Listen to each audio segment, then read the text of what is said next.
ॐ विश्वं दर्पणदृश्यमाननगरी तुल्यन्निजान्तर्गतं पश्यन्नात्मनि मायया बहिरिवोत् भूतं यथा निद्रया यस्साक्षात् कुरुते प्रबोधसमये स्वात्मानमेवाद्वयं तस्मै श्रीगुरुमूर्तये नमः इदं श्रीदक्षिणामूर्तये बीजस्यान्तरिवाङ्कुरो जगदिदं प्राङ्निर्विकल्पं पुनः मायाकल्पितदेशकालकलना वैचित्रचित्रीकृतं मायावीव विजृम्भयत्यपि महायोगी वयस्वेच्छया तस्मै श्रीगुरुमूर्तये नमः इदं श्रीदक्षिणामूर्तये तस्मै श्रीगुरुमूर्तये नमः इदं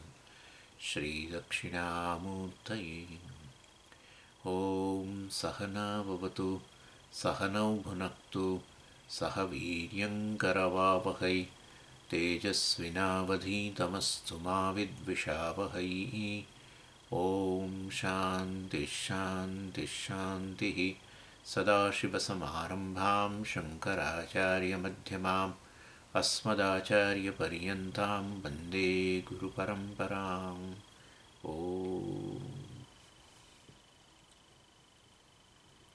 213મો શ્લોક અને 14મો. શ્રી ગુરુરુવાચ સત્યમુક્તં ત્વયા વિદન નિપુણોસી વિચારણે અહમાદિવિકારાસ્તે તદભાવોયમપ્યનુ સર્વે યેનાનુભૂયન્તે યસ્વયં નાનુભૂયતે તમાત્માनं વેદિતારં વિદ્ધિ બુદ્ધ્યા સુસૂક્ષ્મયા. એટલે પ્રશ્ન કરવામાં આવેલો 212 અને એના આગળ કે આ પંચકોશ વિવેકનું પ્રકરણ ચાલે છે ને, એટલે પંચકોશનો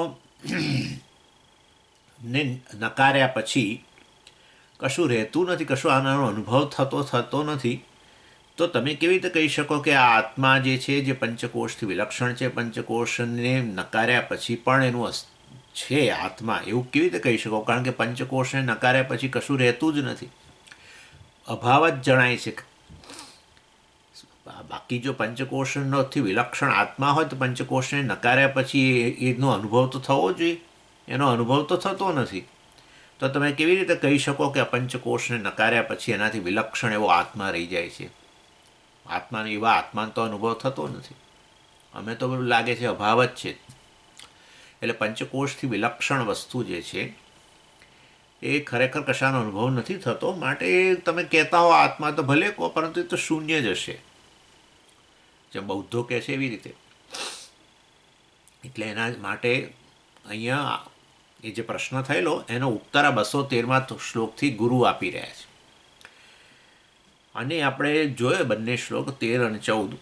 અને 14મા શ્લોકમાં છેવટે કહ્યું કે આ જે છે વાસ્તવમાં પંચકોશને નકારનારો જે સાક્ષી છે એ તો રહેવો જ જે પંચકોશને નકારવામાં આવ્યા તો નકારનારો તો રહેવો જ જોઈએ ને, નહીં તો નકાર્યા કેવી રીતે? નકાર કરનારો તો રહેવો જ જોઈએ. આ હું નથી, આ હું નથી, આ હું નથી, હું શરીર નથી, હું મન નથી, હું બુદ્ધિ નથી, પંચકોશ અન્નમય કોશ નથી, આ નથી તે નકાર્યા. મતલબ આત્મા ખરો કે નહીં નકારનારો એમ.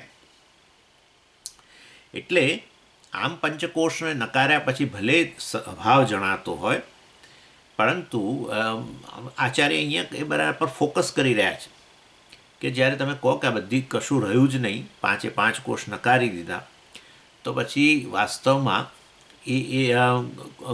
એ વાસ્તવમાં એનો નકારનારો હોવો જ જોઈએ.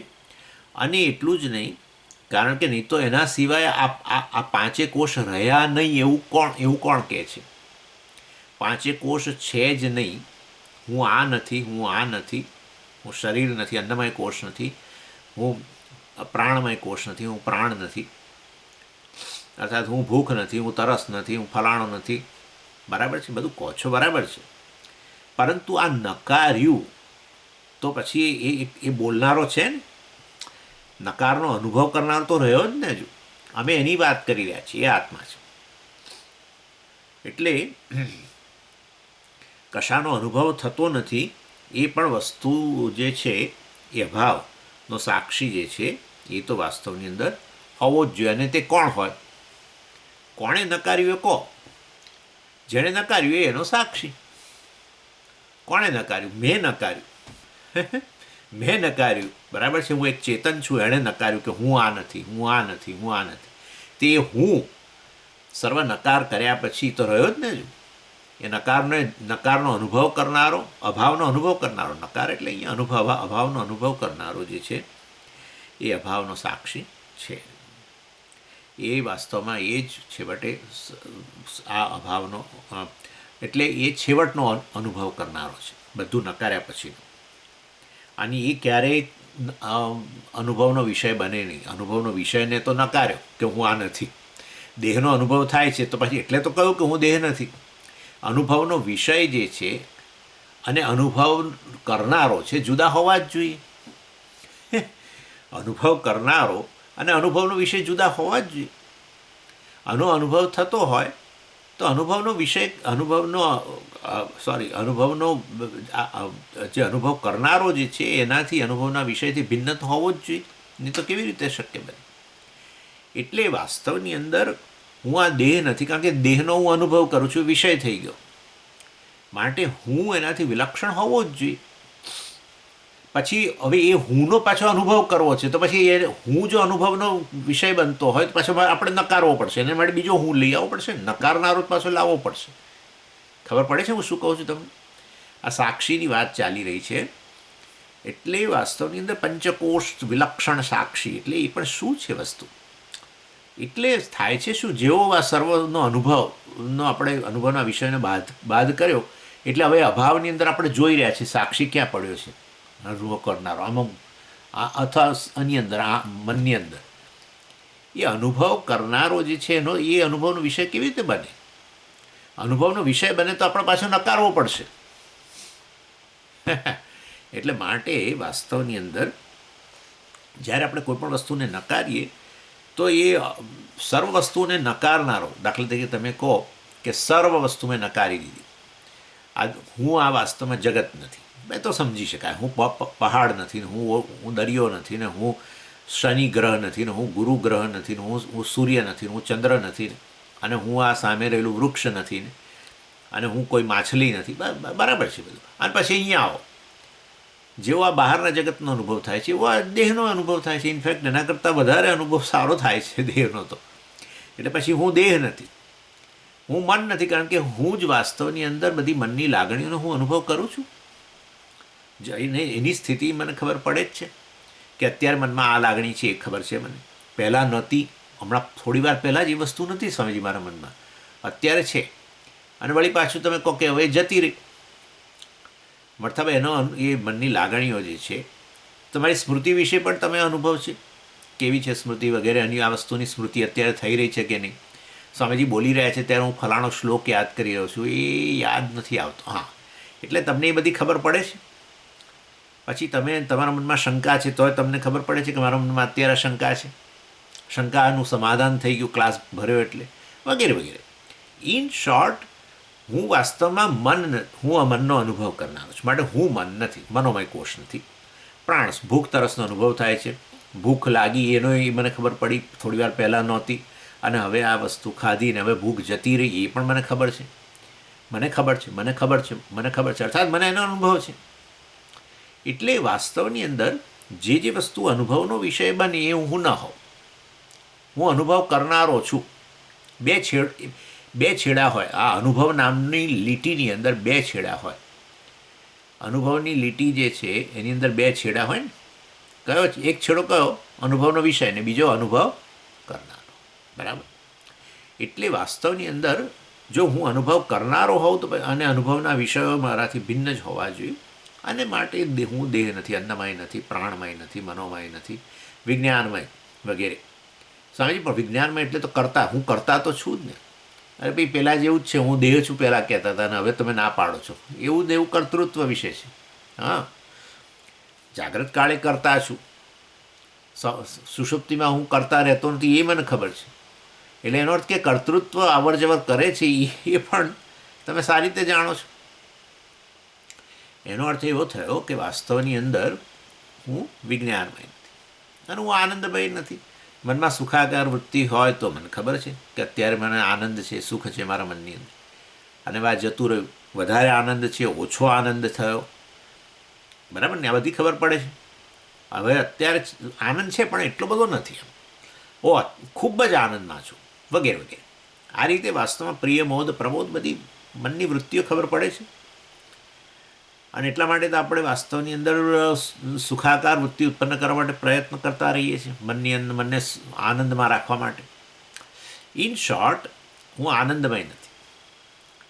અને આ રીતે વાસ્તવની અંદર પાંચે કોષનો આ રીતે જ્યારે બાદ કરીએ, અર્થાત બધાનો બાદ થઈ ગયો. જગતનો તો બાદ થયેલો જ છે. હું જગત નથી એ તો નક્કી જ છે. પહાડ નથી, ફલાણું નથી.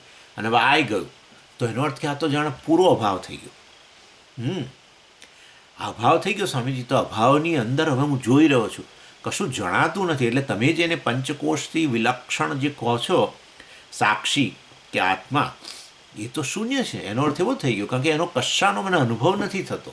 અરે પણ અનુભવ કશાનો નથી થતો, પરંતુ વાસ્તવમાં એ બધી જ બધો અનુભવના વિષયો જે છે એ જતા રહ્યા. પણ એ બધા અનુભવના વિષયો જે છે એ તો એક છેડો હતો, એ બધા ગયા, અભાવ થઈ ગયો. પણ આ બીજો છેડો તો રહ્યો ને, અનુભવ કરનારો તો રહ્યો ને. નહીં તો કેવી રીતે તમે કહેશો અનુભવના વિષયો સર્વ જતા રહ્યા, એવો શૂન્ય અભાવ. ચાલો, એ અભાવનો અનુભવ તો રહ્યો કે છે કે નથી? છે. અભાવનો અનુભવ છે ખરો કે નહીં? તો પછી એનો અર્થ કે બીજો છેડો હોવો તો જોઈએ ને. જો અનુભવ હોય તો અનુભવ કરનારો હોવો જોઈએ કે ના હોવો જોઈએ? હોય જ નહીં. એટલે આ રીતે વાસ્તવમાં બધી જ વસ્તુનો બાદ કરી દો, પણ તમારે એમાંથી એક વસ્તુને તો બાકી રાખવી જ પડે, અને એ છે અનુભવ કરનારો, સર્વ વસ્તુઓને નકારનારો, જે કહો તે. એટલે મારા કરતાં અન્ય સર્વ વસ્તુ નથી એવું કહેવું જોઈએ. કશું જ નથી સ્વામીજી, બધું સર્વ અભાવ, સર્વ માઇનસ હું, સર્વ માઇનસ હું છે એવું કહેવું જોઈએ. સર્વનો અભાવ છે માઇનસ હું. હા, સર્વનો અભાવ છે એવો અનુભવ કરનારો તો રહે જ, તો જ કહી શકો, નહીં તો ના કહી શકો. અને બોલવાનું પછી ના બોલો કે બોલો, સર્વ વસ્તુનો અભાવ થઈ ગયો તો એવું બોલનારો બોલે કે ના બોલે, અનુભવ તો છે. એટલે આ વસ્તુ માટે મેં તમને પહેલાં એ કહેલું જ છે, અને આ વસ્તુ બનેલી જ છે, મારા કિસ્સામાં જ બનેલી છે. અને એ છે પંચદશીનો ગુજરાતીનો ક્લાસ, નારણપુરાનો. એ તો મેં તમને 1000 વાર કહ્યું છે વસ્તુ, બરાબર ના? હવે ના કહેશો, અમે બહુ વાર સાંભળ્યું તો નહીં કહું. અને તમને એમ હોય કે ના, અમારને એકવાર ફરી યાદ કરાવો તો ફરી કરાવી દો. હોલમાં ઊભા રહીને કોઈ કહે કે સ્વામીજી કોઈ જ નથી આવ્યું, આવતા નહીં, કોઈ જ નથી આવ્યું, બહુ વરસાદ પડ્યો. મેં કોઈકને કહ્યું કે જરા જોઈ આવો ને, નજીકમાં રહેતા હતા. નારણપુરાનો આપણો જે ક્લાસ ચાલતો હતો કામેશ્વર મહાદેવ, અને ગયા એ વ્યક્તિ છત્રી લઈને ગયા, અને જઈને કહે છે સ્વામીજી કોઈ તમે આવતા જ નહીં, કોઈ જ આવ્યું નથી, હોલમાં કોઈ જ નથી, અથવા કોઈ જ આવ્યું નથી, અભાવ સર્વનો. મેં કહ્યું ભાઈ તમે ખોટું બોલો છો. એટલે બિચારા બહુ જ કંઈક તો મને તમે કહ્યું, અને હું તમને ફોન કરીને જણાવું છું, આટલા પાણીમાં હું આવ્યો તરતો, અને હવે તમે મને જુઠ્ઠો કહો. મેં કહ્યું બરાબર છે, કોઈ જ નથી આવ્યું, બરાબર છે, બધાનો અભાવ માઇનસ તમે તો હાજર છો. તમે જ ના હોત તો કોણ અભાવ સિદ્ધ કરત? એટલે આવું છે, બધો જ અભાવ, કશું જ નથી રહ્યું સ્વામીજી.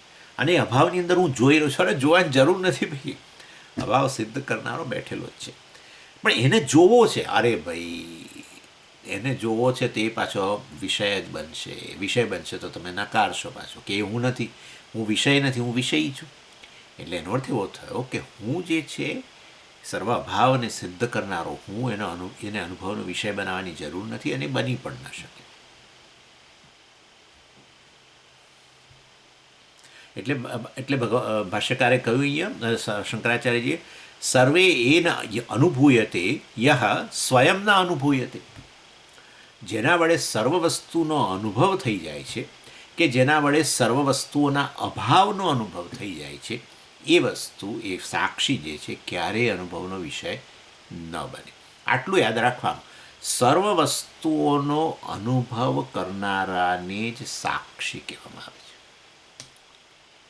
સર્વ વસ્તુઓના અનુભવ કરનારા, ભાવ કે અભાવ, સર્વ વસ્તુઓના અભાવને અનુભવ કરનાર, અભાવનો અનુભવ કરનારને સાક્ષી કહેવામાં આવે છે. બસ. અને એમાં પેલો જાગ્રત પુરુષ આવી, સ્વપ્ન પુરુષ આવી. જાગ્રત ભલે તો આપણે બોલીએ, પણ સ્વપ્ન સુષુપ્તિની અંદર હું, વાસ્તવની અંદર હું પણ રહેતું નથી. અહંકાર જે છે એ પણ તમારા અનુભવનો વિષય બને. ચાલો, એટલે આ સાક્ષી જે છે, ક્યારેય એને જોવાનો પ્રયત્ન ન કરવો જોઈએ. આ રીતે પંચકોશ વિલક્ષણ સાક્ષી, એટલે 5 કોષ જતા રહેશે ને સ્વામીજી, પછી પેલો જે સાક્ષી રહી જશે ને, એનો હું અનુભવ કરીશ. એ અનુભવનો વિષય નથી.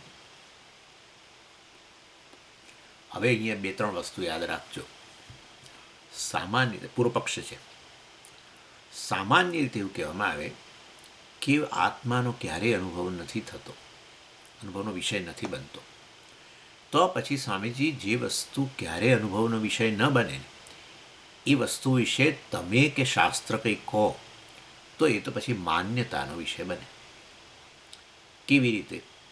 તો કે આ જુઓ, કર્મકાંડની અંદર, શાસ્ત્રની અંદર કહેવામાં આવ્યું સ્વર્ગ છે, શાસ્ત્રની અંદર કહેવામાં આવ્યું દેવતાઓ પણ છે, શાસ્ત્રની અંદર કહેવામાં આવ્યું સ્વર્ગ વગેરે લોક પણ છે, શાસ્ત્રની અંદર કહેવામાં આવ્યું પુણ્ય વગેરે છે, પુણ્ય પાપ વગેરે છે. બરાબર છે. હવે આ વસ્તુનો અમને તો ક્યારેય અનુભવ થતો જ નથી. કોઈએ જોયું પુણ્ય ઉત્પન્ન થયેલું? અત્યારે આ ક્લાસ ચાલે છે શાસ્ત્ર વિષયક, અને ભગવાન કહે છે કે આ શાસ્ત્રનું ને એની સમજણ પડે કે ન પડે, પણ આપણે સાંભળવા માત્રથી પુણ્ય ઉત્પન્ન થાય છે. એટલા માટે તો લોકો જતા હોય છે આ બધી રામકથાઓને એની અંદર સાંભળવું. બસ એમ સાંભળીએ ને આપણે, તો એ રામકથા સાંભળીએ તો આપણને પુણ્ય મળે, આટલું આપણને ખબર હોય. ભાગવત સાંભળીએ તો આપણને પુણ્ય મળે, કદાચ સમજ પડે ના પડે. એ રીતે શાસ્ત્ર, ભગવદ્ ગીતા સાંભળો કે ના સાંભળો, ભગવદ્ ગીતા સાંભળો તો પુણ્ય મળે, સમજણ પડે કે ના પડે. સમજી ગયા?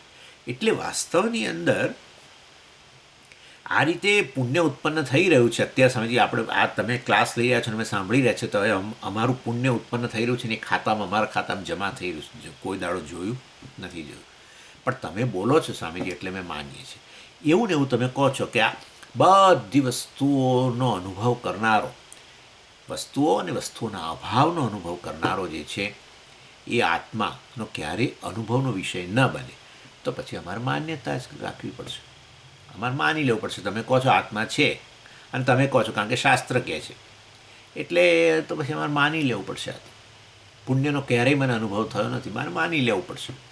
દેવતાઓનો અનુભવ થતો નથી, માની લેવું પડશે. સ્વર્ગનો મેં ક્યારેય અનુભવ કોઈ કરે? અત્યારે સ્વર્ગ ખરેખર સ્વર્ગ હોય અને આપણે જોઈએ, અત્યારે અનુભવ કરી કે હા આટલું સુંદર છે, તો આપણે પછી આપણે તરત પૂછીએ કે હવે ત્યાં કેવી રીતે, એના વિસા કેવી રીતે મળે જવાના? પૂછીએ જ ને આપણે બધું. અને એના માટે અથાગ પ્રયત્ન કરી. લોકો અમેરિકા માટે આવવા માટે પ્રયત્ન કરતા હોય છે, એવી રીતે બીજા જે કોઈ દેશમાં જવા માટે. ઇન શોર્ટ, કહેવાનો આશય એવો છે, જેનો અનુભવ જ ન થાય કદી, અને છતાંય તમે કહો કે એનો અનુભવ કરનારો તો રહે છે જ, તો હવે અમારે તો માન્યતા જ રહી અમારા માટે, તો માની લેવું પડશે તમે કહો છો એટલે, બીજું શું. એટલે આ રીતે વાસ્તવની અંદર આ એ શાસ્ત્રની અંદર કેટલીક વસ્તુઓ જે કહેવામાં આવેલી છે વેદની અંદર જ, એ નિત્ય પરોક્ષ વસ્તુઓ છે. હવે એ તમારા વેદની અંદર છેલ્લે ઉપનિષદ છે, અને ઉપનિષદમાં આત્માની વાત કરી છે.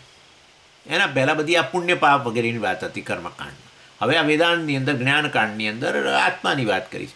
પેલું બધું જેમ અમે માની લઈએ છીએ, પુણ્ય વગેરે, દેવતાઓ, સ્વર્ગ વગેરે, બરાબર છે, એવું ને એવું અને અમે માની લઈશું. શાસ્ત્ર જે કે માની લેવાનું હોય, બીજું શું ત્યારે. કારણ કે તમે કહો કે આત્મા છે સર્વનો સાક્ષી, તો પછી એનો અમને અનુભવ થવો જોઈએ. તે તો થવાનો નથી. તમે કહો કે જેવો અનુભવનો વિષય બનાવશો એ તો અનાત્મ થઈ ગયો. હા, માટે આત્મા નામની વસ્તુ કે આત્મા જે સાક્ષી છે એ તો માન્યતા છે સ્વામી, હું નથી માનતો. અને એટલા માટે કેટલા બધા લોકો દુનિયાની અંદર આપણા દેશમાંય છે, આઈએએસ સેન્ટરો ચલાવે છે. નામ નહીં આપું, આઈએએસ સેન્ટરો ચલાવે છે. અને એ લોકોના ફિલોસોફી ભણાવવી પડે છે. એટલે ફિલોસોફી ભણાવે ત્યાર પછી આત્માની વાત આવે ને ત્યારે પછી આવી રીતે હસી ઉડાવે. वो वेद बोलता है, हिंदी में प्रवचन, फलानी व्यक्ति हिंदी में प्रवचन आप, वेद बोलता है आत्मा है. हमने तो आत्मा देखी नहीं, लेकिन वो वेद बोलता है कि आत्मा होती है. हम करेंगे बतावे, आत्मा होती है अंदर, हमने तो देखी नहीं, लेकिन वेद बोलता है. हमने कभी अनुभव अभी तक नहीं किया है, फ्यूचर में पता नहीं होगा कि नहीं. તમે આ બોલો છો, વેદાંતના ક્લાસ લો છો, આ સાક્ષી રહી જાય છે, સાક્ષીનો અનુભવ થયો, બધું જતું રહ્યું. લો, દેહનો અનુભવ થતો હતો એટલે આપણે કહીએ કે સાક્ષી છુપાઈ ગયો, અંદર નથી દેખાતો, દેહ ગયો, ફલાણું ગયું, બધું ગયું. હવે સર્વભાવ, હવે એનાથી એ બધી વસ્તુઓથી વિલક્ષણ છે આત્મા. તો એ તો બધું ગયું, તો હવે તો આત્મા દેખાવો જોઈએ. કશું જ નથી આવતું, ખાલી અભાવ. બસ. અરે ભાઈ, એ તો અભાવ, એ જે સાક્ષી છે ક્યારે અનુભવનો વિષય ન બને. જે અનુભવનો વિષય બનતો તો એને તમે નકાર્યા કે હું આ આત્મા અનુભવનો વિષય નથી, એ તો અનાત્મા છે, એમ કરીને તમે નકારે. પણ હવે શું બોલો? નહીં, તો અનુભવનો ક્યારે વિષય ન બને, તો માની લેવું પડશે. બીજું શું? પુણ્ય પાપ વગેરેની જેમ સમજો. એટલે આ નિત્ય પરોક્ષ વસ્તુ થઈ ગઈ. આત્મા નિત્ય પરોક્ષ થઈ ગયું. બોલો. એટલે બીજી કેટલીક વસ્તુઓ જે પરોક્ષ છે પરંતુ પ્રત્યક્ષ બની જાય, એ વસ્તુને સ્વીકારી લો તમે. બરાબર. દાખલા તરીકે આપણે માનસરોવર ગયા હતા, કેટલાક લોકો એ વખતે નહોતા આવી શક્યા. બરાબર. એટલે હવે આપણે પાછા અમદાવાદ જઈ અને આપણા બધા જે લોકો આવ્યા હતા એ લોકો બધી માનસરોવરની વાત કરે, બીજા બધા લોકોને મળે બધાને અને માનસરોવરની વાત કરે. હવે ત્યાં બીજા લોકો સ્વીકારે તો ખરા જ ને, કારણ કે પોતાના જે પરિચિત વ્યક્તિ છે, જે જઈ આવ્યા છે, એ વાત કરે છે. એટલે જુઠ્ઠું કહેવાનો તો પ્રશ્ન જ નથી. અને અમે જાણીએ છીએ, આપણે પેપર વગેરે દ્વારા કે આપણને ખબર છે કે ભાઈ માનસરોવર છે. અને હવે માનસરોવરનું જે વર્ણન કરે બહાર જઈને આવ્યા પછી, તો આપણે માનીએ જ ને એના શબ્દો. એટલે વાસ્તવની અંદર એ માનવું અને પુણ્ય પાપ માનવામાં ફેર છે. જો બંનેમાં શબ્દ પ્રમાણ છે, પેલી વ્યક્તિ બોલી રહી છે, માનસરોવરનું વર્ણન કરી રહી છે, અને એ શબ્દથી તમને માનસરોવરનું જે જેમ જેમ બોલે છે, માનસરોવર તો 50 કિલોમીટરની એની આ સરકમફરન્સ છે ને, આવું છે ને, શાંત છે ને, ક્લીન વોટર છે ને, ફલાણું છે ને, ઠંડુ છે ને, આમ ને તેમ ને, જે કહ્યું. એટલે જે વર્ણન કર્યું શબ્દથી, એ દ્વારા તમને એનું જ્ઞાન થઈ રહ્યું છે માનસરોવરનું. અને તમે એ વ્યક્તિના શબ્દોમાં તમને શ્રદ્ધા છે, માટે તમે એને સ્વીકારતા જાઓ છો. અને એમ તમે માનસરોવરનું ચિત્ર અહીંયા ખડું કરો છો. એ માનસરોવર જે તમને એ માનસરોવરનું જે જ્ઞાન છે, કેવું કહેવાય? પરોક્ષ જ્ઞાન કહેવાય. પછી તમને થયું કે હવે હું જાઉં, અને તમે બીજે વર્ષે ગયા. બરાબર. અને માનસરોવરની સામે ઊભા રહીને તમે હવે દર્શન કરો છો માનસરોવરના. તો એ માનસરોવરનું જ્ઞાન હવે અત્યારે કેવું છે? પ્રત્યક્ષ છે. બરાબર છે. એટલે આ વસ્તુ સ્વીકારી લઈએ આપણે. કોઈ આવું વર્ણન કરે જે અત્યારે ભલે પરોક્ષ હોય જ્ઞાન આ મને, પરંતુ એ પ્રત્યક્ષ બનવાનું જ છે.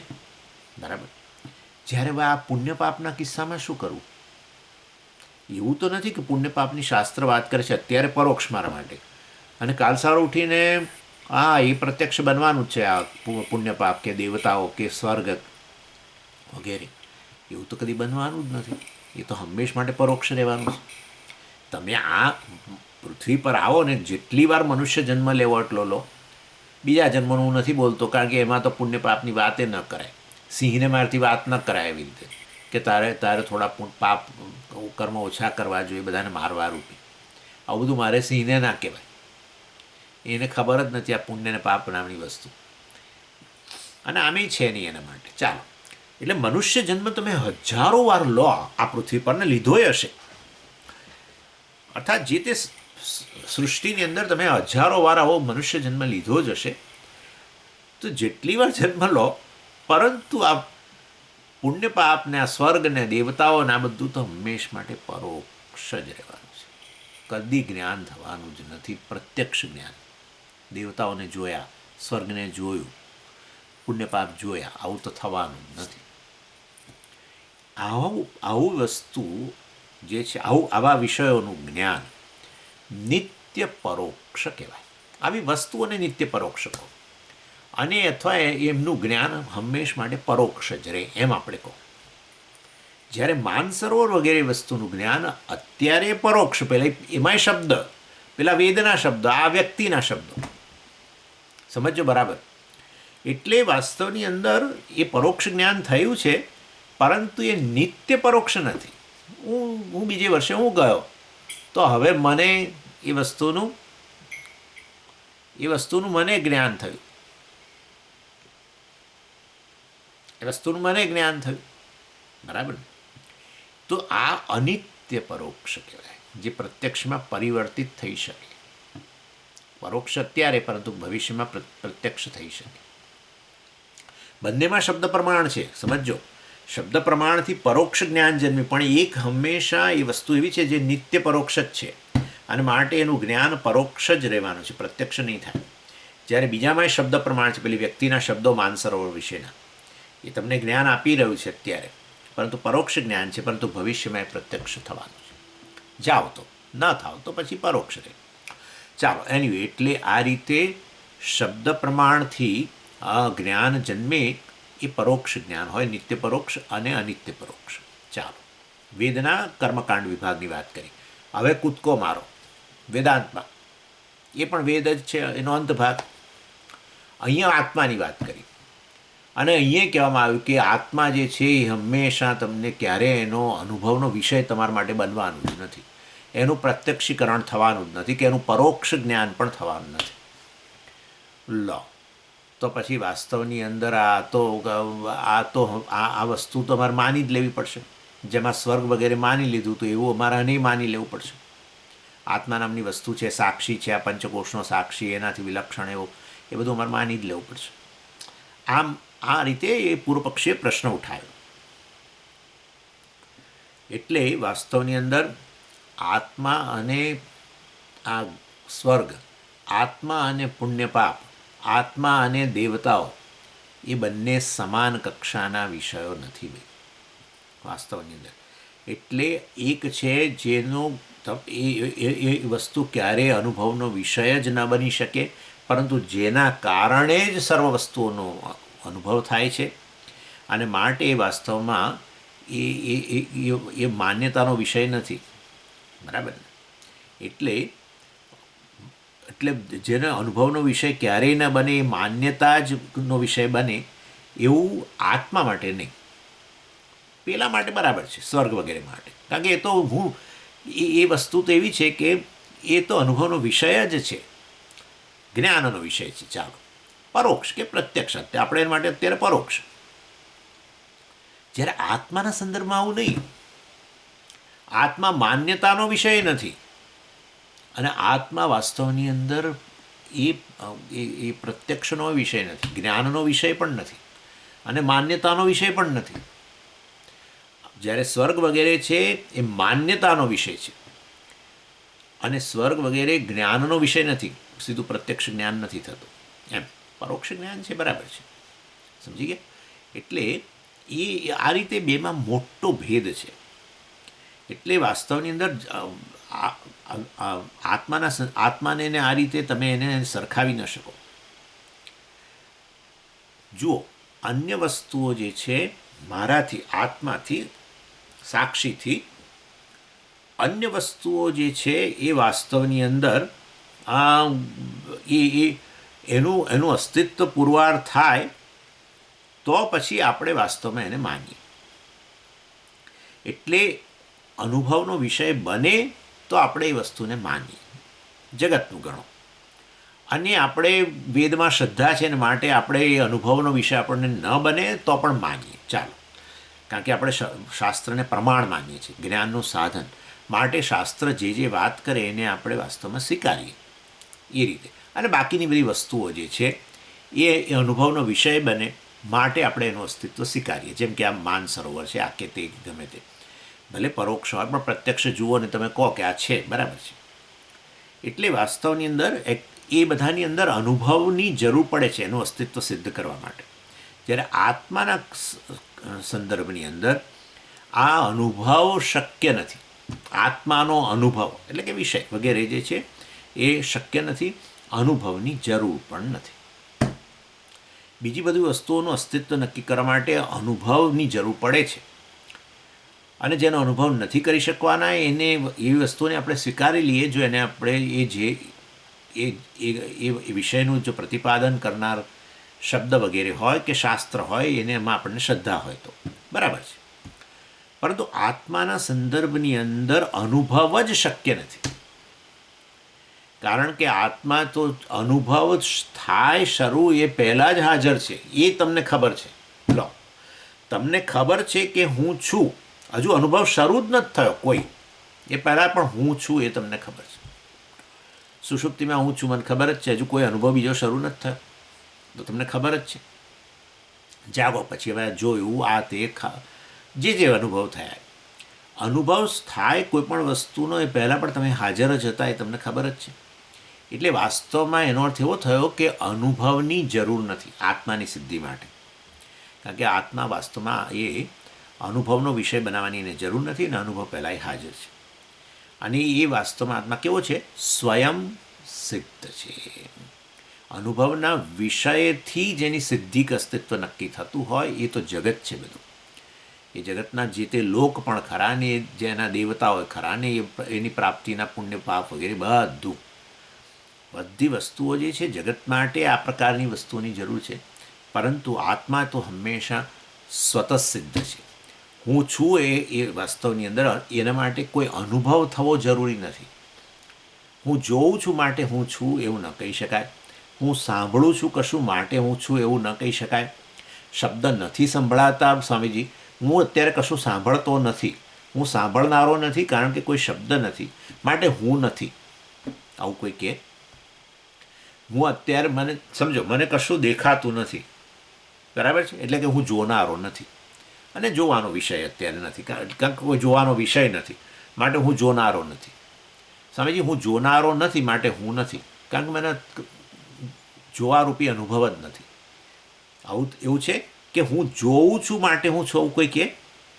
હું જોઉં છું સ્વામીજી માટે હું સિદ્ધ થયો.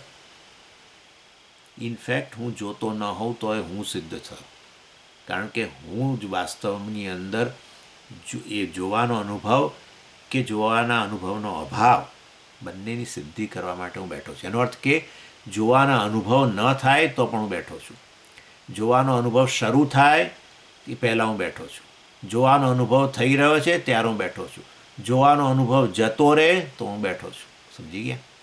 અને માટે વાસ્તવની અંદર જગત એમાં નિત્ય પરોક્ષ વસ્તુ હોય, અનિત્ય પરોક્ષની વસ્તુ હોય કે અત્યારે પ્રત્યક્ષ થઈ રહેલી વસ્તુ હોય, જે પણ હોય, અને એનો ભાવ અને અભાવ, બરાબર ને? પ્રત્યક્ષ વસ્તુ અત્યારે જે છે તો હું કહું કે આ ટેબલ ઉપર અત્યારે ફલાણું પુસ્તક નથી, પ્રત્યક્ષ રીતે તમે જુઓ કે ટેબલ છે, પરંતુ એ પુસ્તકના અભાવ જે છે એનો તમને અનુભવ છે અત્યારે.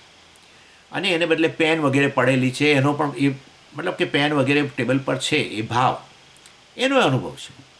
અર્થાત વાસ્તવની અંદર જગતના સંદર્ભમાં આ પ્રકારે વસ્તુ છે. નિત્ય પરોક્ષ, અનિત્ય પરોક્ષ અને પ્રત્યક્ષ. અર્થાત જગત એવું છે જે પ્રત્યક્ષ અને પરોક્ષ જ્ઞાન દ્વારા, પ્રત્યક્ષ અને પરોક્ષ અનુભવ દ્વારા તમે વાસ્તવની અંદર એની સિદ્ધિ કરી શકો છો, એનો અસ્તિત્વ નક્કી કરી શકો છો. પરંતુ આત્મા એવો છે, જગતનો અનુભવ થાય તો હાજર જ છે, અનુભવ શરૂ થાય એ પહેલાં હાજર છે, એ અનુભવ જે તે જતો રહે ત્યારે પણ હાજર છે. સમજો? અર્થાત એ આત્મા એક એવી વસ્તુ છે જે ક્યારેય અસિદ્ધ નથી થતી. અનુભવથી સિદ્ધ થતી વસ્તુ બધી અનાત્મા છે. એટલે આ આત્માનો અનુભવ આ પ્રકારે અનુભવનો વિષય ન બનતો હોય તો પણ એ તો હંમેશ માટે સતત સ્વયં સ્ફુરિત સ્વયં સિદ્ધ છે. એટલે આપણી સમસ્યા શું છે? આ આત્માનો અનુભવ નથી થતો, બધા જતા રહ્યા. દેહ હતો ત્યારે કહે છે કે આ દેહને લીધે હું દેહ છું કર્યા કરું છું, માટે હું આ સાક્ષી છું, ખબર નથી પડતી. ચાલો દેહને નકાર્યો, એ તો અનુભવનો વિષય નથી. તો હવે સ્વામીજી દેહને નકાર્યો અને નકાર્યો અને નકાર્યો, 5 કોષ નકારી દીધા, અને હવે અભાવ થઈ ગયો બધો. અને ત્યારે હવે હું એની અંદર એ અભાવની અંદર જોઈ રહ્યો છું ચારે બાજુ આંખો બંધ કરીને કે સાક્ષી ક્યાં બેઠો છે. એ વસ્તુ વાસ્તવની અંદર ખોટી છે. અભાવ સિદ્ધ થયો, એ જ અભાવ સિદ્ધ કરનારો ત્યાં બેઠો છે, નહીં તો અભાવ જ સિદ્ધ ન થયો હોત. એટલે એને અનુભવનો વિષય ન બનાવી શકાય, નહીં તો એને કાઢવો પડે. અને એને કાઢવો હોય પાછો બીજો હું લઈ આવવો પડશે, જે આ હુંને કાઢશે. એટલે વાસ્તવની અંદર એ શક્ય નથી. એવર એક્સપિરિયન્સ તમે કહી શકો, હું તો સ્વયં સિદ્ધ છું, સતત મારો અનુભવ થઈ જ રહ્યો છે. જગતનો અનુભવ થાય કે ન થાય, જગતનો ભાવ હોય તો એનો અનુભવ થાય, જગતનો અભાવ હોય તો અત્યારે અભાવનો અનુભવ થાય. પણ એવો અનુભવ કરનારો જે છે હંમેશ માટે હાજર છે. આમે આ થાય છે શું કે આપણે આ જે આત્મા કે ચૈતન્ય જે છે ને એને હંમેશા એક વિશેષણ તરીકે લઈ લીધું છે. તકલીફ આપણી એ છે, વિશેષણ તરીકે લઈ લીધેલું છે. એટલે વિશેષણ તરીકે લઈ લો ને એને કારણે પછી આ પ્રોબ્લેમ ઊભો થાય છે. એટલે તમે જોજો, આ જડ વસ્તુ છે, હું ચેતન વ્યક્તિ છું, આમ બોલીએ આપણે. હું ચેતન વ્યક્તિ છું, ચેતન પ્રાણી છું, ચેતન વ્યક્તિ છું, ચેતન જીવ છું, ચેતન છું. જ્યારે આ વાસ્તવમાં જડ વસ્તુ છે એમ કરીને જડ ચેતન, આ જડ વસ્તુ છે એમાં જડ વિશેષણ થયું, વસ્તુ છે એ વિશેષ્ય થયું. એવી રીતે હું ચેતન વ્યક્તિ છું, એમાં ચેતન વિશેષણ થયું, વ્યક્તિ વાસ્તવમાં એ જે છે એ વિશેષ્ય થયું. એટલે આપણે વાસ્તવમાં ચૈતન્ય જે છે એને વિશેષણ બનાવી દીધું છે. ચેતન વ્યક્તિ કહીને ચૈતન્યને શું બનાવી દીધું? આપણે વિશેષણ બનાવી દીધું છે. એટલે વાસ્તવની અંદર ખરેખર તો એ શું છે? વિશેષ્ય છે. એટલે અને કેમ વિશેષણ બનાવ્યું છે? કારણ કે સ્વામીજી બહુ સરળ છે.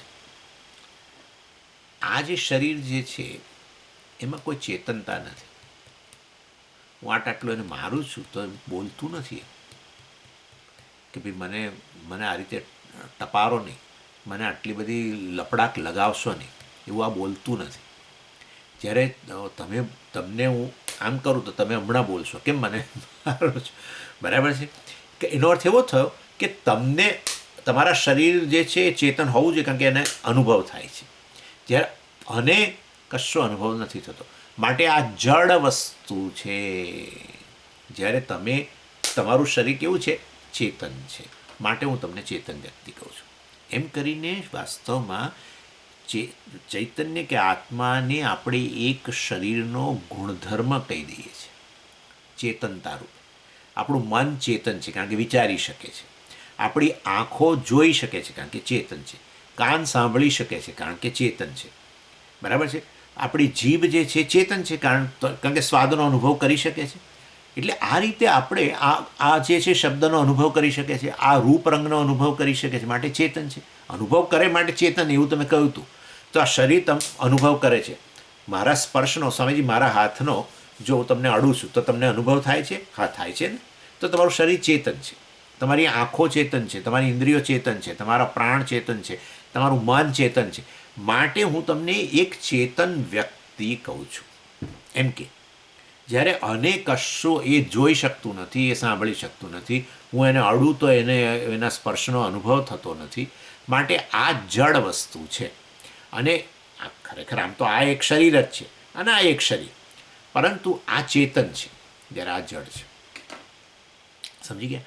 આ રીતે આપણે વાસ્તવની અંદર ચેતનતાને એક ગુણધર્મ તરીકે સ્વીકારીએ છીએ.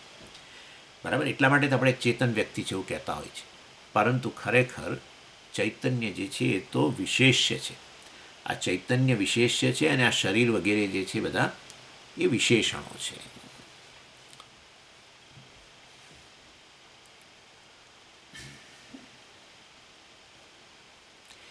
એટલે શાસ્ત્રની જરૂર ક્યારે પડે તમને? શાસ્ત્રની જરૂર અહીંયા પડે કે વાસ્તવમાં તમારું શરીર ચેતન છે, મન ચેતન છે વગેરે, કારણ કે મૂળભૂત રીતે તમે આત્મા ચૈતન્ય છો અને આ શરીર વગેરે આત્માથી અભિન્ન હોવાને કારણે ચેતનતા એનામાં જણાય છે. બરાબર છે? કારણ કે અને શરીરની અંદર સૂક્ષ્મ શરીર વગેરે છે. સૂક્ષ્મ શરીર જે છે ચૈતન્યને પ્રતિબિંબિત કરે છે. એના કારણે મન ચેતનવંતું બન્યું, ઇન્દ્રિય ચેતનવંતી બની, આખું સૂક્ષ્મ શરીર ચેતનવંતું બન્યું. અને સૂક્ષ્મ શરીર આ પ્રકારના સ્થૂળ શરીરમાં રહેલું હોય તો આ સ્થૂળ શરીર પણ ચેતન જણાય છે. આમ કરીને શાસ્ત્ર સમજ આપે. આપણો અનુભવ શું છે કે હું તો એક ચેતન વ્યક્તિ છું, કારણ કે મારું શરીર ચેતન છે, મારી આંખો ચેતન છે, આ બધું ચેતન છે, એટલે કે આ બધાનો અનુભવ કરી શકે છે, આ શબ્દનો, આ રૂપરંગનો. મારી જીભ છે, બધા સ્વાદનો અનુભવ કરે. આ રીતે આપણી આ ચામડી વગેરે છે, ત્વચા વગેરે છે, એ ઠંડુ ગરમ કે સુંવાળું હોય કે કંઈ કઠણ હોય બધાનો અનુભવ કરે, સ્પર્શનો અનુભવ કરે. એટલે આપણે એ રીતે આપણે વાસ્તવની અંદર આપણો અનુભવ. શાસ્ત્ર કહે છે આ બધું ચેતન જણાય છે, પરંતુ એ ચેતનતા શરીરનો ગુણધર્મ નથી, ચેતનતા મનનો ગુણધર્મ નથી, ચેતનતા ઇન્દ્રિયનો ગુણધર્મ નથી. વાસ્તવમાં તમે મૂળભૂત રીતે ચૈતન્ય છો, વિશેષ્ય. અને આ શરીર વગેરેમાં ચેતનતા એ તો એ ચૈતન્ય તમે જે છો એના કારણે આવેલી છે. આમ કરીને શાસ્ત્ર ઉલટું કરે. અને આ બધું ઉલટું કરવું એ આમ બધો આપણો વ્યવહાર ઉલટો છે જ. સમજ, આવું ઉલટું કરવાની જરૂર શું છે? કારણ કે આપણો વ્યવહાર જ ઉલટો છે. કેવી રીતે ઉલટો છે તમે જ કહો. સોનાની ચેન બોલો છો, હે, અને ચાંદીની ચેન, બરાબર? આ સાચી વસ્તુ છે? ખોટું છે, તદ્દન ખોટું બોલો છો. સોનાની ચેન બોલો છો એટલે ચેન જે છે એ વાસ્તવની અંદર વિશેષ છે. અને સોનાની ચેન, ગોલ્ડન ચેન, એમ કરીને ગોલ્ડન એ વિશેષણ કહીએ છીએ આપણે. ચાંદીની ચેન, સિલ્વર ચેન, એટલે ચેન વિશેષ્ય, નાઉન, અને ચાંદી એ વાસ્તવમાં વિશેષણ. ખરેખર શું છે? ઉલટું છે. ઉલટું જ છે. આપણે શું કહેવું જોઈએ? ચેઇનના રૂપમાં રહેલું સોનું. એવું શા માટે કહેવું જોઈએ? ભાઈ, વિશેષ્યનું સ્વતંત્ર અસ્તિત્વ છે, વિશેષણ હોય કે ન હોય. વિશેષણ એને કહેવાય કે જે વિશેષ્ય પર આધારિત હોય. વિશેષ્ય એને કહેવાય જે વિશેષણને આશ્રય આપે. કોને આશ્રય આપે છે એ નક્કી કરો. સોનું જે છે એ કંઠી કે ચેનને આશ્રિત છે કે કંઠી સોનાને આશ્રિત છે? નક્કી કરો. એના આધારે નક્કી થઈ જશે, એના આધારે નક્કી થશે. અને માટે સોના વગર ચેઇન સંભવી ન શકે. ચેઇન હોય કે ના હોય, સોનું તો છે, બિસ્કિટના રૂપમાં, જે તે. એટલે આ રીતે બોલીએ છીએ જ ઊંધું આપણે. સોનાની ચેઇન, ગોલ્ડન ચેઇન, એમ કરીને ગોલ્ડન આપણે વિશેષણ બનાવીએ છીએ અને ચેઇનને વિશેષ્ય બનાવીએ છીએ. ચેઇનને ઠોસ વસ્તુ ગણીએ છીએ. વિચારો તમે, ઠોસ વસ્તુ એ વિશેષ્ય અને વિશેષણ હોય કેવું? એ તો એને આશ્રિત છે, એ ઠોસ વસ્તુ નથી, એ તો એને પરાવલંબી છે, મતલબ વિશેષ્યને આશ્રિત. એટલે આપણો વ્યવહાર ઉલટો જ છે. અને એવું ને એવું અહીંયા હું એક ચેતન વ્યક્તિ છું, આ જડ વસ્તુ છે, આમ કરીને આપણે ખરેખર ચેતનતા જે છે એ ચૈતન્ય જે છે એને આપણે આ શરીર વગેરેનો ગુણધર્મ માની લઈએ છીએ, વિશેષણ માની લઈએ છીએ, અને આ શરીર વગેરેને વિશેષ્ય માનીએ છીએ. બોલો, પેલા ચેનની જેમ ખરેખર શરીરનું અસ્તિત્વ કોને આભારી છે? ચૈતન્યને આભારી. કેવી રીતે ખબર પડી? શાસ્ત્રએ કહ્યું. શાસ્ત્રએ કહ્યું અને પછી આપણે આ વસ્તુ સમજી શકીએ છીએ કે શરીર વગેરેનું અસ્તિત્વ ન હોય અથવા શરીરનો તમને અનુભવ જ ન થતો હોય, તમારા અનુભવમાં શરીર હોય જ નહીં, તો તમે જતા રહો છો? ના, હું તો રહું છું. દેહના અભાવનો અનુભવ કરનારો હું રહ્યો જ છું. મનના અભાવનો અનુભવ કરનારો હું રહું છું જ. સુષુપ્તિમાં તમે જાણો જ છો કે તમે ચેતન હોવ તો તમે દેહથી સભાન હોવા જોઈએ, પણ દેહ તમારી સભાનતા ન હોય તો તમે તો હાજર છો. તમે કહો છો કે દેહ મન ઇન્દ્રિયો બધું લય પામી ગયું હતું, તો તમે હાજર છો. તો એનો અર્થ એવો થયો કે ચેઇન અને ગોલ્ડની જેમ જેમ ચેઇન હોય કે ન હોય ગોલ્ડ હોય છે, ચેઇન હોય તો ગોલ્ડ હોય જ છે, ચેઇન ન હોય તો પણ ગોલ્ડ હોય છે. એવી ને એવી રીતે વાસ્તવમાં દેહ વગેરે હોય તો તમે તો છો જ એનાથી સભાન, અને દેહ વગેરે ન હોય, એની સભાનતા ન હોય, દેહ વગેરે લય પામી ગયા હોય, દેહમન વગેરે ઇન્દ્રિયો, તો પણ તમે કહો છો કે હું છું. એ સર્વના અભાવને પણ સિદ્ધ કરનારા તમે ત્યાં છો. એનો અર્થ કે વાસ્તવની અંદર હું ચેતન વ્યક્તિ એમ ન બોલવું જોઈએ. વાસ્તવમાં શું કહેવું જોઈએ? હું ચૈતન્ય છું. દેહ વગેરે છે તો મને આશ્રિત છે. દેહ વગેરેની સભાનતા છે, એમનો અનુભવ થાય છે ને એ દ્વારા એમનું અસ્તિત્વ સિદ્ધ થાય છે. એ સ્વયં સિદ્ધ વસ્તુઓ નથી, હું સ્વયં સિદ્ધ છું. એ વગેરે બધાનો અનુભવ ન થાય, મનમાં કોઈ પ્રકારના અનુભવ ન હોય, મન જ લય પામી ગયું હોય, ઇન્દ્રિયોનો અનુભવ ન હોય, દેહનો અનુભવ ન હોય, ભૂખ તરસનો અનુભવ ન હોય, બરાબર? ઊંઘી ગયા ત્યારે જ નથી, પછી જાગો ત્યારે ભૂખ લાગે જુદી વસ્તુ છે, બ્રેકફાસ્ટ કરો, પરંતુ એ સર્વનો અનુભવ ન હોય તો પણ હું તો હાજર જ છું. કેવી રીતે ખબર પડી? આ બધાનો અભાવ થઈ ગયો છે એવો અનુભવ કરનારો તો હોવો જ જોઈએ, તો જ તમે બોલી શકો છો. તમે બોલો છો કે આ બધા નહોતા, તે તો તમે તો હાજર જ હતા ત્યાં. એટલે એ હું વાસ્તવમાં કેવળ ચૈતન્ય સ્વરૂપ છું. આ રીતે હું ચેતન વ્યક્તિ નહીં, હું ચૈતન્ય છું. દેહ વગેરે બધા એ તો નામરૂપ વગેરે બધા જે છે એ મને આશ્રિત છે, હું એમને આશ્રિત નથી. હું એમનો ગુણધર્મ નથી. એ ગુણી અને હું ગુણ નથી. હું ગુણી અને એ ગુણ છે.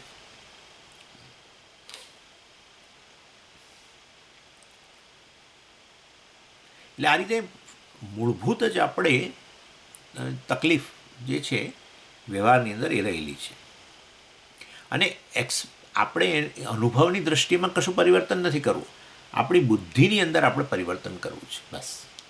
સમજીએ, અનુભવમાં તો ચેન્જ રહે છે જ ને, પણ તે છો ને, પણ શું કરે તકલીફ? તમારી સમજણ તમારી બદલાય છે કે નથી બદલાતી? ચેનને હજુ તમે ગુણી માનો છો, વિશેષ્ય માનો છો કે વિશેષણ છે?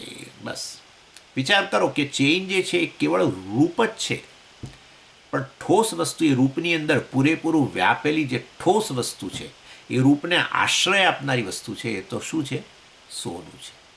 બસ આ રીતે વાસ્તવમાં તમારા બુદ્ધિમાં તમે પરિવર્તન કરો છો કે સોનું વિશેષ્ય છે, સોનું ઠોસ વસ્તુ છે, નહીં કે આ રૂપ. અને રૂપ તો અત્યારે છે, અને પહેલાં નહોતું. સોનીએ આ તો રૂપ આપ્યું છે, આ સોનાનું રૂપ છે, નહીં કે વાસ્તવની અંદર એ સ્વતંત્ર વસ્તુ, એ કોઈ ઠોસ વસ્તુ નથી. એ રૂપની અંદર પૂરેપૂરી વ્યાપેલી વસ્તુ જે છે તો શું છે? સોનું છે. એવી રીતે આ દેહ વગેરેની અંદર વ્યાપેલી વસ્તુ છે એ હું ચૈતન્ય છું. અને એ બધા હોય તો એ તો બધાને ચેતનતા પ્રદાન કરનાર હું છું, બધાનું અસ્તિત્વ સિદ્ધ કરનાર, એમને સિદ્ધ કરનારો હું છું. અને એ બધાનો અભાવ થઈ જાય તો હું તો સ્વયં સિદ્ધ છું જ. એ અનુભવ એ બધાનો થાય એ પહેલાં હું હાજર છું. એ બધાનો અનુભવ હવે થશે, જાગીશ એટલે એ પહેલાં હાજર છું, ને એ બધાનો અનુભવ થશે તો એ મારે કારણે થશે. હું ચૈતન્ય છું માટે અનુભવ થશે, અને એ બધા અનુભવમાંથી જતા રહેશે તો હું તો છું. એટલે આ રીતે વાસ્તવની અંદર શાસ્ત્ર આખું બદલી નાખે. અનુભવ બદલાય નહીં. અનુભવમાં તમે જે છે તો હું આ ચેતન છે, શરીરને આ બધું બરાબર છે. તમારી સમજ બદલાઈ જાય કે ઠોસ વસ્તુ દેહ છે કે ઠોસ વસ્તુ ચૈતન્ય છે. નહીં, ચૈતન્યને આત્મા કહેવાય.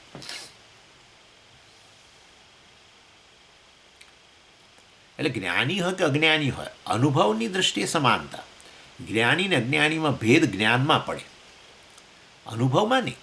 અનુભવમાં તો જ્ઞાનીનું શરીર ચેતન હોય, જ્ઞાનીની ઇન્દ્રિયો ચેતન હોય, એ જોતો હોય, સાંભળતો હોય, ને એ સ્વાદ લેતો હોય, વસ્તુ જમતો હોય, તેનો સ્વાદ જીભમાં આવતો હોય, એટલે જીભ ચેતન જણાય. બધું એ બધું બરાબર, એવું બધું એનું એ જ રહે, કશો ફેર ના પડે. ખાલી જ્ઞાનમાં ફેર પડી જાય. કઈ વસ્તુ આગંતુક છે અને કઈ વસ્તુ સ્વભાવ છે, મૂળભૂત વસ્તુ છે, એમાં ફેર પડી જાય. ખાલી સમજણમાં ફેર પડી જાય. અર્થાત હું અનુભવ કરનારો સુષુપ્તિની અંદર, એ તો અનુભવ એટલે કોઈ પણ પ્રકારનો અનુભવ થાય તો મારું અસ્તિત્વ સિદ્ધ થાય છે એવું નથી રહ્યું. ખ્યાલ આવી ગયો? જોવાનો કે સ્વાદનો કે આ સાંભળવાનો એ અનુભવ થાય તો હું છું, એ અનુભવ નથી તો હું નથી, એવું નથી રહ્યું. એ અનુભવ થાય તો પણ હું છું, કે મારે કારણે જ અનુભવ થાય છે અને માટે હું ચેતન તો આપોઆપ સિદ્ધ થઈ ગયું. અને એ બધા ન રહે તો પણ હું તો ચેતન છું, એ વસ્તુ સિદ્ધ થઈ જાય છે. સર્વના અભાવનો અનુભવ કરનારો હું ચેતન હાજર છું. અને આ રીતે જાગ્રત અવસ્થાની અંદર કેવળ ખાલી આટલું જ છે કે જાગ્રત અવસ્થાની અંદર આપણને દ્વૈતનો અનુભવ થાય, બરાબર છે. અને સુષુપ્તિની અંદર આપણે અદ્વૈતનો અનુભવ થાય. ત્યાં કશું મારાથી અન્ય હોતું નથી. એ રીતે હું અદ્વૈત, મારાથી અન્ય કશું જ નથી, એ પ્રકારનો અનુભવ સુષુપ્તિમાં છે, એટલે અદ્વૈત. અને જાગ્રતની અંદર દ્વૈતનો અનુભવ, એટલે કારણ કે પેલો અહંકાર વગેરે દ્વારા દ્વૈતનો અનુભવ થાય. બસ આટલો ભેદ પડે. એટલે વિષય સહિતનું, જાગ્રત અવસ્થાની અંદર વિષય સહિતનું ચૈતન્ય, અને સપનાની અંદર વિષય સહિતનું ચૈતન્ય, અને સુષુપ્તિની અંદર કેવું વિષય રહિતનું ચૈતન્ય હું ત્યાં, એટલે અદ્વૈત. વિષય સહિતનું હોય તો દ્વૈત લાગે, બરાબર. એટલે અનુભવ કરનારો ને અનુભવનો વિષય દ્વૈત. જ્યારે સુષુપ્તિની અંદર વિષયનો અભાવ થઈ ગયો, હું જ કેવળ રહી ગયો, એ પ્રકારે અદ્વૈત અનુભવ. એટલે આપણે ખરેખર સાચું કહું તો અદ્વૈત વસ્તુનો અનુભવ તો થયા જ કરે છે, જાગ્રતમાંય થાય છે. અત્યારે એ જરા ફંટાઈ જશે એટલે મારે બહુ કહેવું નથી, પણ એક સહેજ તમને યાદ કરાવી દઉં કે જાગ્રત કાળે પણ અદ્વૈતનો અનુભવ થાય છે. આમ સામાન્ય રીતે દ્વૈત વિષયો છે બધા મારાથી જુદા છે, એવો જ અનુભવ છે ને. અત્યારે સ્વામી મારાથી જુદો છે, આ ટેબલ મારાથી જુદું છે, આ કેમેરો મારાથી જુદો છે, આ રીતે. એટલે હવે એમાં અનુભવ કરનારો અને અનુભવનો વિષયને આપણે જુદા માની લઈએ. ચૈતન્ય જ હાજર છે ને, અનુભવ તો થયો માટે ચૈતન્ય તો ખરું કે નહીં, ખરું, પણ જાણે વિષય સહિતનું. અહંકારે વિષય છે, અને બહારના જગત અહંકાર થકી જેનું વિષયીકરણ કરો છો એ પણ વિષય છે. સબ્જેક્ટ ઓબ્જેક્ટ, આ રીતે બંને. અને એની પાછળ શું છે? ચૈતન્ય છે, માટે જ અનુભવ થાય. ચાલો, પછી સ્વપ્નની અંદર ત્યાં પણ એવું. સ્વપ્ન પુરુષ, સ્વપ્ન જગતનો અનુભવ કરનારો અને સ્વપ્ન જગતના વિષયો. અને પછી સુષુપ્તિની અંદર એ સબ્જેક્ટ ને ઓબ્જેક્ટ વાસ્તવની અંદર બધા શું બની ગયા? અવ્યક્ત થઈ ગયા. ત્યારે હું કેવળ રહી ગયો, કશાનો અનુભવ નથી, કશાનો અનુભવ નથી, એવો અનુભવ કરનારો ચૈતન્ય જ હોય. અને એ તો હાજર, એટલે અદ્વૈત અનુભવ. જાગ્રત કાળે પણ અદ્વૈત અનુભવ હોય. તમને સમજાવું કે આમ સામાન્ય રીતે સબ્જેક્ટ ઓબ્જેક્ટ, વિષયી વિષય, બરાબર, બે. પરંતુ એવી પરિસ્થિતિ આવે કે વિષયી વિષય વચ્ચેનું અંતર જાણે પૂરાઈ જાય, એને આપણે સુખનો અનુભવ કહીએ. કારણ કે વિષયી જે છે, વિષયથી જુદો હોય તો વિષયને હંમેશા મર્યાદા લાગે. એટલે આમ સામાન્ય રીતે જાગ્રતમાં આપણને હું એક મર્યાદિત વ્યક્તિ છું, ઊણો છું, અલ્પ છું, એ ખ્યાલ ન જાય. અત્યારે તમે સાંભળનારા છો, એક મર્યાદિત વ્યક્તિ છો, એવું તો હોય જ.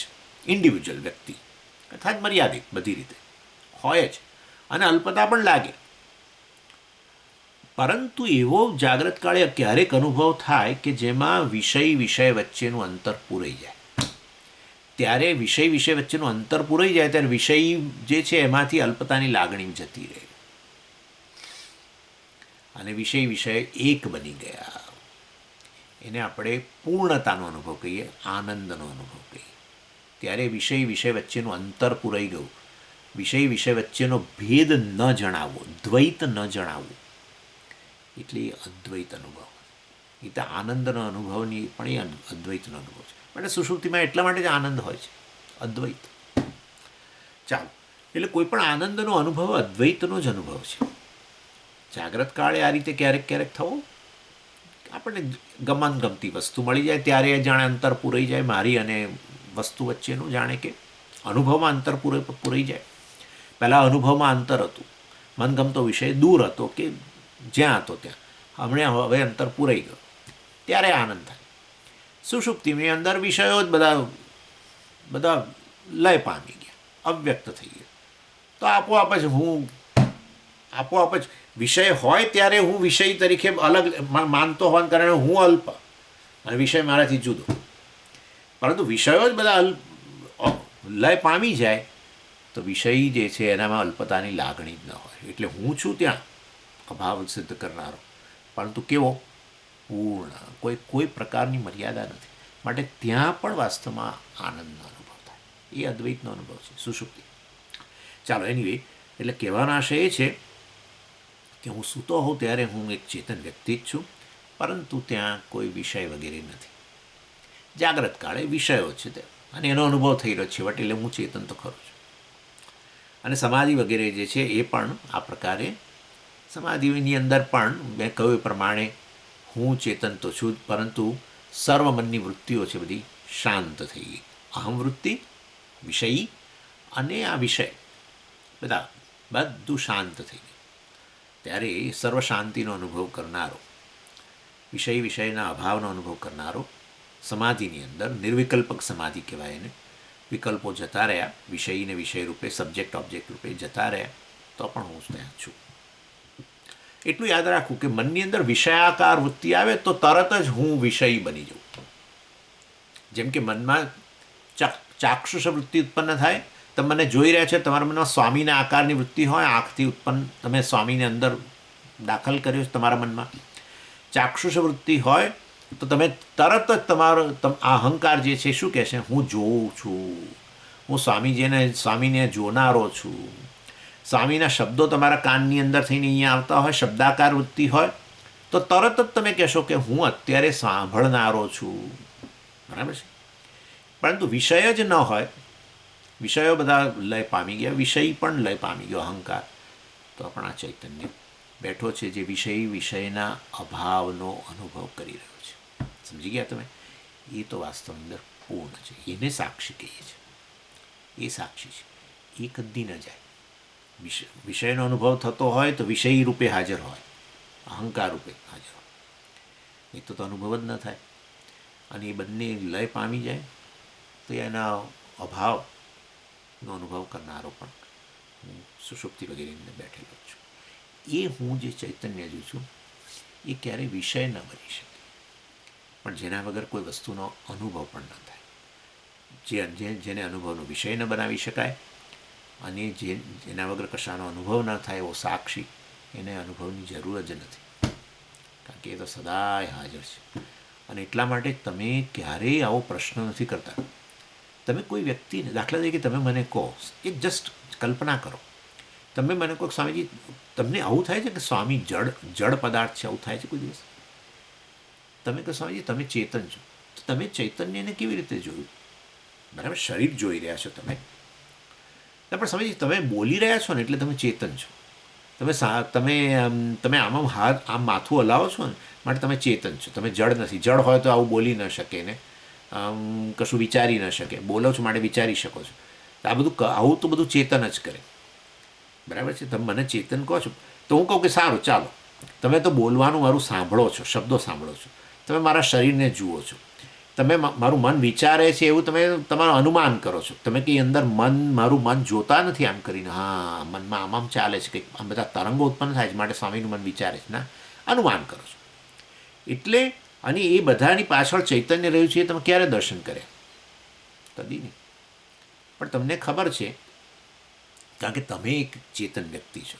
તમે એક ચેતન વ્યક્તિ છો એ સિદ્ધ કરવા માટે તમે શું કર્યું મને જરાક કહો. હું ચેતન છું.